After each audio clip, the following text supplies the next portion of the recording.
everybody. If you're watching this, then thank you for viewing this video. This is for a project that I'm trying to get off the ground.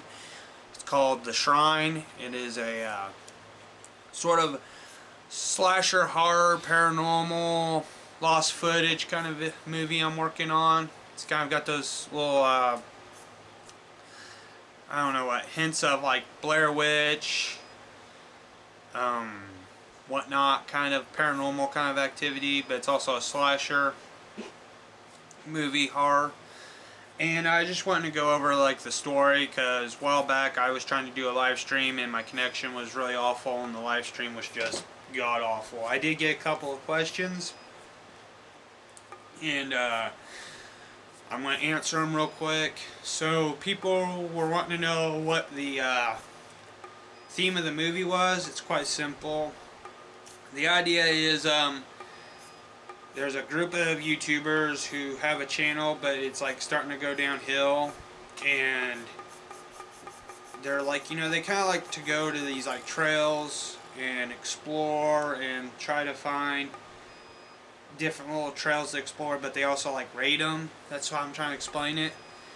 And you know, they're at this point now, like, you know, they hit their high point and now they're starting to go downhill like most YouTube channels do, and they're really trying to find that one thing that kind of just like gives them that boost again. And one of their viewers are like, hey, I know of a place that'd be really great for you. So they suggest it to them and they're like, okay, we'll give it a try. So the idea of this movie is like where the Blair Witch kind of plays in, but it's also kind of got a YouTube theme to it, kind of like exploring with Josh, like how he explores abandoned places. Well, this place is kind of like that, but it's a shrine. So they're like, okay, we could try this out. And they go to this town, and the idea is each person they interview from this town is like a different set of generations. Like you got a younger generation, you know, second generation, and then like the oldest generation they could find. And they all talk about their view and how they heard about this shrine. Now the shrine plays an important part in this movie, but I'm not wanting to give out too much details, but you know, the movie is basically, you know, they go to the shrine, they disturb it, and it's kind of like Stephen King's Pet Sematary. If you go onto the sacred ground and disturb it or misuse it, you know, something comes back to seek revenge. And that's basically what the story plot is. Now, I've had $200 donated to me so far, and there will be a link to my fundraiser down below. Just click on it, donate. Any amount will help out. We are planning, once the movie actually starts to get going, we will have t-shirts for anybody who donates more than $20 to this. You know, it's going to be a big thank you. So if you donate more than $20, not only do you get your name at the end of the credits, you also get a t-shirt which will have the logo, which I'll post right up here. And that's just like, you know, more of a thank you for helping me out and reaching my goal. Because, I mean, the goal is $2,000. So we're only like $1,800 away. Now, a few people have been asking me, it's like, well, how can you make a budget movie on $2,000? Well, it's really simple. Most of the money is going to go to actors. The other little bit is going to go to like props, makeup, and the shrine build, which I could do on a very cheap budget. And I just want to give an example real quick of how good my prop making skills and my prosthetic skills can be too. This is a prop that I made for the movie. I ain't going to give much details what it's for, but yeah, there you go. There he is. Hat. And would you believe it, this cost me less than $20 to build. So you can imagine I could do a lot for less. It's not really that hard. I have done makeup effects for a while now. Usually it's just during Halloween. There has been a few times I have shot and recorded videos for a kid's project and stuff, edited it for them and helped them out.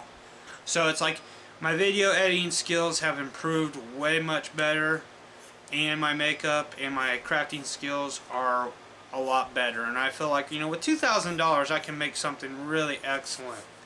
Here's another thing. I got these two cameras for multiple angles and whatnot. They're both the same thing. They have a microphone that mounts up. They're in the other box, but I got two of these cameras for $80. Sorry about that, y'all. But yeah, I got these for $80. They still work. They're good. They're high definition. I was lucky enough, I went to the Cover Bridge Festival. There's a lady that I know who sells electronics, and she's just like, oh, they just came from a warehouse. The crate got damaged, so the whole crate got sent. And she told me, like, you know, they ensure that every product that they sell does work. So, you know, I'm not getting anything that's bad. I did test them out. They work excellent. Perfect. You know, it's nice that they did that. Real quick, I'm going to grab some other things that I bought there for the movie. Sort of explain to them, explain to you where like some of the money's going, because I feel like this would be a lot better if everybody knows exactly where their pennies are going.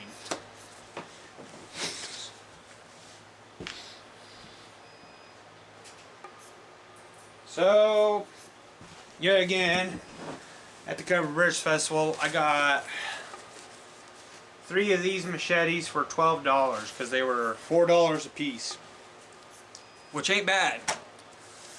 And I do have plans to use these machetes, and they're going to be props. And I'm not going to say much more, but I will give example what they're going to be used for.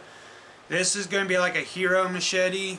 This is like the machete everybody's going to see on camera. Like, so if an actor is running around, well, I wouldn't say running, but like, you know, walking around with a machete in his hand, this is the one that you're going to see. The other two, I have plans. I'm going to make one where it looks like it's stuck into somebody's head, and then the other one's going to look like it's, you know, stuck into their shoulder, which isn't really hard. It's really simple. I'll even put a video out showing you all how I'm working this. But yeah, it's gonna be really easy. Some more reasons to what the money's going to is I'm getting a full head cast kit, and it's like $85, and that is needed because there is a kill in the movie. I'm not going to say which actor it is, but there is a kill in the movie where the creature that's coming after them grabs a character by the head and just rips their head out, and it's going to have their head and a full spine attached to it. It's going to be gory, it's going to be gross, because this movie is more about the shock value and story in the same thing. So it's like, you know, I got to put some real work into it, and I don't want to do something cheesy where I just get like a foam head and make it sort of look like the actor, and it just looks really crappy. Nobody likes that. And I've had plenty of practice doing body casts, so I know what I'm doing. So it's like you won't have to worry about that money going to waste. I know how to do a head cast. I've done face casts, arm casts. You know, I've done a lot of like casting body parts over the years. So now where it's like I know what I'm doing, so it's all good. So yeah, that's where some of the money's going. Some of the effects are going to be a little bit like, not, I won't say like high costly, but more like, you know, it's going to cost quite a bit, but you know, that's where the money's going. I had $200 and I only spent like $92 of it. So I've got like 108 left. Definitely at this point I'm going to get some more camera equipment. I got to get at least 3 new tripods, because the one I got, it's falling apart on me. So I'm going to get 3 new tripods, 2 memory cards for these 2 cameras because they need them. They didn't come with them, but they need memory cards. And then after that, it's just going to be saving up the rest to put back for the effects and whatnot, because I don't want to buy too much of my effects stuff just yet until we get a little bit closer to shooting. Because I don't want to have it just sitting there and then something happens to it and then I gotta re-spend money to replace that in case it gets broke or damaged. But yeah, like most of the money, once I get it, I'm just gonna put it up and save it until we get closer to shooting. And another thing is with some of the money, we're also going to use it to put for food and water and drinks and whatnot for the actors. So like while we're shooting on a day, for like, you know, there for a while, they'll have something to drink and something to snack on. You know, it's like I forget who said it, but a winning army is a well-fed army, and that's what I believe in that will help out. You know, because nothing sucks more than being on set and you don't have water, food, and everybody's getting cranky. So it's like, you know, you just gotta let them, you know, have that so they're like, you know, they stay happy. So that's part of where the money goes. So I'm gonna just break it down real quick so people know where this money's going. It's gonna go into mainly, I'd say, if I could say top 5 things that this thing's going to go into is effects, food and water, travel expense, and the shrine build, and then just paying gas for my actors to travel to point A and B. Now, I just want to say thank you all for watching. Please like, comment, and subscribe. And also, tell me what you think, and if you have any more questions about this video, please feel free to just comment down below. This is going to be an ongoing thing. I know it might take a little bit longer. I mean, I don't even know if I'll be shooting by next year. If I'm still raising money, then probably not. But if I raise that money, can hit the casting and get everything up and going, then yeah, I'll probably be shooting about same time this year, where the weather's a little bit cooler. But anyways, I hope you all like this. Like I said, if I left any stones unturned, just feel free to pop a question down below and I'll answer them. And don't forget, if you feel like you want to donate to this, links down below. Have a nice day.